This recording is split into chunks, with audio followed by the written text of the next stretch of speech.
Hola, mi nombre es Gabriel Cordero Díaz y a partir del siguiente vídeo voy a explicar el procedimiento de construcción del nuevo método austriaco para construcción de túneles. El siguiente índice detalla cuáles serán los puntos explicados del método. La primera etapa de la ejecución del túnel principal y la galería de evacuación consiste en la ejecución de los ciclos de excavación y sostenimiento. Este ciclo consiste en la excavación del terreno mediante voladuras y métodos mecánicos en función de la calidad del terreno. A continuación, se desarrollan las labores de desescombro. En el caso de haberse realizado voladura para la excavación de frente, se dejará un tiempo entre la detonación y el desescombro para que se produzca la ventilación de los gases de la voladura. Este tiempo dependerá de la distancia desde el exterior al frente. Una vez finalizado el desescombro, se procede al replanteo del frente de excavación y el saneado para eliminar los posibles bloques de material suelto. Se realiza un levantamiento del frente para evaluar la calidad del macizo rocoso y así adecuar el sostenimiento a instalar en el terreno. Por último se coloca el sostenimiento previsto, hormigón proyectado, bulones, cerchas y mallazos. Y se comienza el ciclo de nuevo. Mediante este proceso cíclico se excava tanto el avance como la destroza de los túneles, y eventualmente la contrabóveda. Durante la fase de excavación podemos ver tres pasos. El primero es el avance, que se desarrolla en la mitad superior de la sección del túnel, en la zona de bóveda. La sección de excavación de esta fase tiene una altura desde clave de 5,5 metros, suficiente para la correcta movilidad de la maquinaria necesaria. La segunda parte es la destroza, que es la mitad inferior de la sección del túnel. Esta fase se comienza a cavar cuando se haya calado el túnel en la sección del avance. Por último está la fase de contrabóveda, que se excava bajo la destroza. Esta operación se realiza en zonas de mala calidad que es geotécnica. A continuación, se adjunta un esquema del ciclo de excavación y sostenimiento. Destacar de este esquema que si bien el replanteo lo indica realizar tras el sostenimiento, es recomendable y la experiencia se lo demuestra realizar otra excavación, con el fin de poder resolver el picado de zonas que pudieran haber quedado dentro de la sección, agilizando así el comienzo del nuevo ciclo. Para la excavación del terreno se utilizan dos procedimientos: excavación por medios mecánicos y perforación mecánica voladura. En primer lugar, por medios mecánicos. Consiste en la utilización del martillo hidráulico montado sobre excavadora de cadena. Cuando el terreno sea tipo suelo o se presente muy alterado, la retroexcavadora montará un caso excavador. Según la dureza del terreno, espacio y máquina sobre la que va montado, se elegirá el tipo de martillo picador y la pica o puntero. Para la elección de la pica a utilizar, en terrenos semiduros y blandos, es la llamada pico pato, con punta plana permitiendo un perfilado mejor, mientras que en terrenos duros se utiliza la pica de punta con la cual se produce mayor poder rompedor. En segundo lugar, por perforación y voladura. Este método se utiliza para la excavación de terrenos de calidad alta y media, tanto en avance como en destroza. La perforación del terreno se realiza en dirección horizontal, siguiendo el sentido de avance de la excavación del túnel, mediante un jumbo de dos brazos articulados. En cada brazo articulado se monta un martillo de perforación. Su funcionamiento es eléctrico cuando está estacionado en situación de trabajo, y dispone de un motor diésel para el desplazamiento. Los martillos funcionan a rotopercusión, es decir, la barrena gira continuamente, ejerciendo simultáneamente un impacto sobre el fondo del taladro. El arrastre del detritus y la refrigeración se consigue con agua. Fases de una voladura. Cuele. Es la fase de la voladura que se dispara en primer lugar. Su finalidad es crear una primera abertura en la roca que ofrezca al resto de las fases una superficie libre hacia la que puede escapar la roca, con lo cual se posibilita y facilita su arranque. Contracuele. Es la corona de barrenos que circulan al cuele. Mientras el cuele crea un primer hueco, el contracuele lo ensancha para preparar la cara libre al resto de tiros. Destroza. Es la parte central y más amplia de la voladura, cuya eficacia depende del éxito de la zona del cuele y contracuele. Se extiende hasta los límites de la sección a excavar. Es la voladura principal en cuanto a volumen. Zapateras. Zona de la voladura situada a la base del frente, a ras de suelo. Contorno.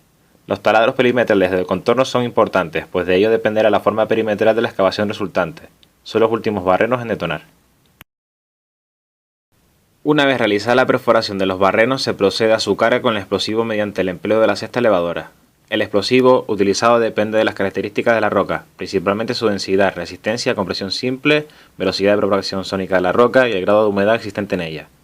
Como la voladura se emplea en los terrenos de mayor dureza y compacidad, se necesita un explosivo de mayor potencia y velocidad en detonación, y utilizamos por ello la goma 2. El consumo específico de explosivos depende fundamentalmente de la compacidad de la roca y su grado de facturación. En general, en la práctica habitual de voladuras en túneles suele emplearse consumos específicos algo superiores a 1 kg por metro cúbico. El diámetro de los cartuchos es lo más próximo al diámetro de perforación de los taladros compatible con su introducción dentro del barreno. Estos se introducen en los barrenos mediante cañas, las cuales son unos tubos de PVC abiertos longitudinalmente, en cuyo interior se colocan los explosivos y cordón detonante de las cañas. Tanto para el túnel principal como para la galería de evacuación, la iniciación de la voladura se produce por medio de un detonador eléctrico de alta sensibilidad, accionado desde el exterior por medio de un explosor, el cual se encarga de producir una corriente eléctrica. Los detonadores no eléctricos están acoplados a una caña de explosivos y cada una lleva un tiempo de retardo para de esta manera poder secuenciar la voladura, de forma que los primeros barrenos a detonar son los del cuele para abrir la cara libre sobre el cual irán detonando el resto de barrenos. Para obtener unos rendimientos buenos en la voladura es muy importante retacar cada barreno una vez introducida la caña de explosivos. El proceso retacado es el taponamiento del barreno mediante cartuchos, normalmente de arcilla, con el fin de que la energía generada en la explosión no se escape. El objetivo de la ventilación en el túnel y galería en avance es hacer llegar al frente de la labor el caudal de aire limpio necesario para la respiración de las personas, la combustión de los motores diésel, la dilución de los gases contaminantes, la eliminación del polvo y la disminución de la temperatura. Cuando se utiliza explosivo tipo 2, el volumen total de humo de voladura es de 935 litros por kilogramo de explosivo empleado. La producción de los humos de voladura es instantánea, diluyéndose inicialmente en el volumen del aire que hay entre la salida de la tubería de la ventilación y el frente. Dicho tapón se va diluyendo después con aire limpio de la ventilación, de manera que la concentración de gas disminuye.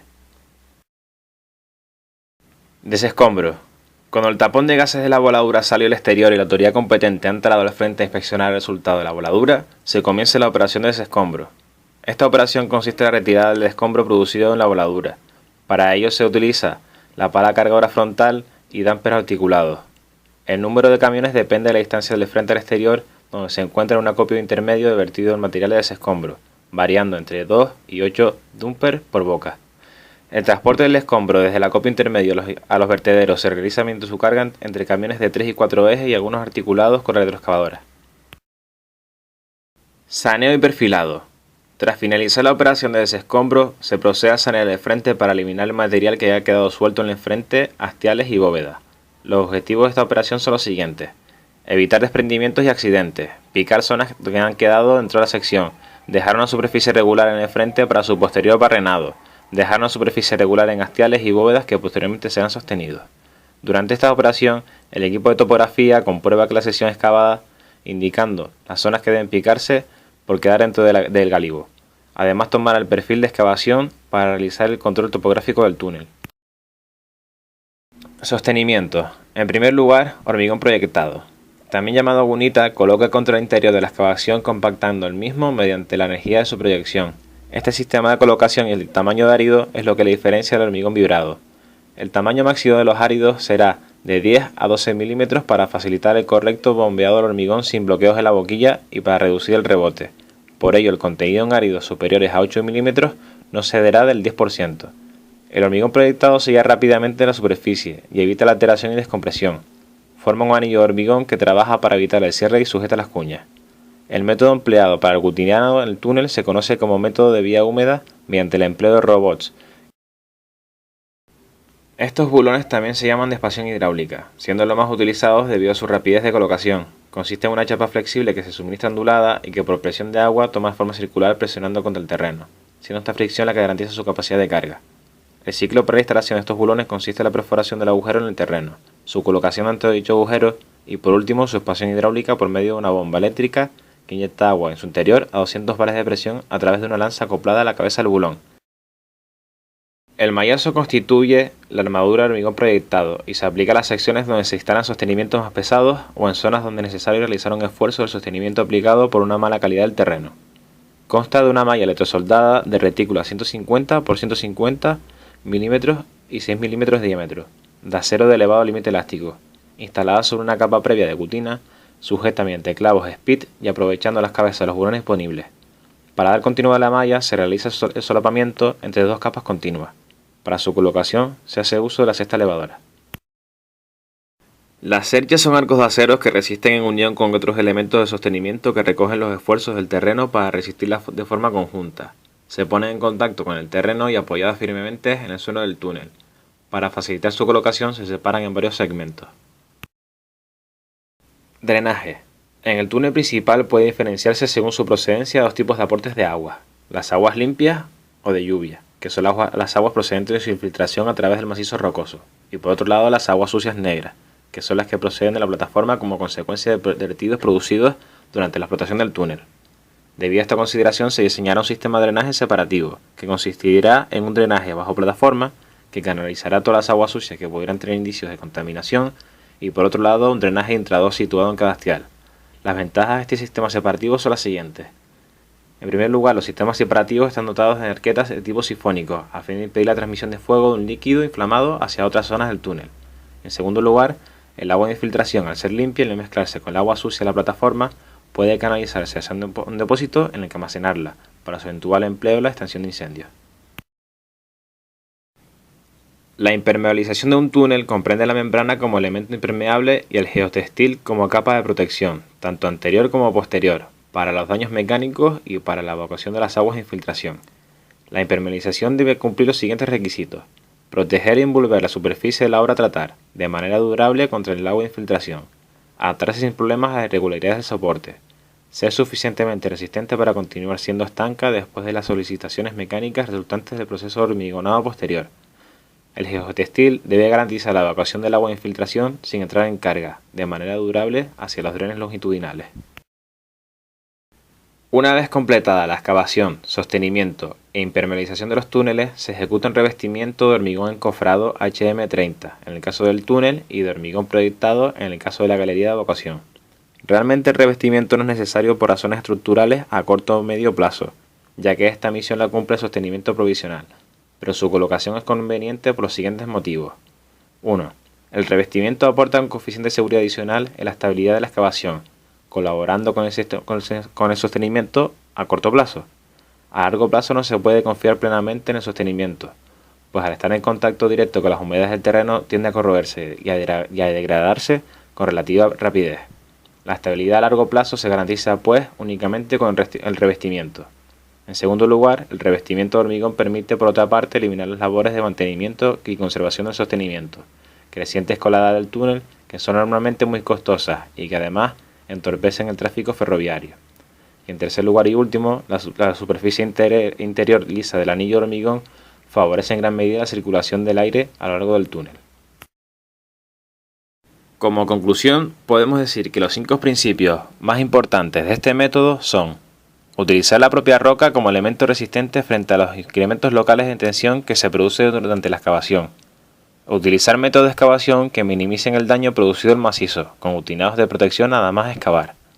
Instrumentar las deformaciones en función del tiempo, con ayuda de clasificaciones geomecánicas y ensayos de laboratorio.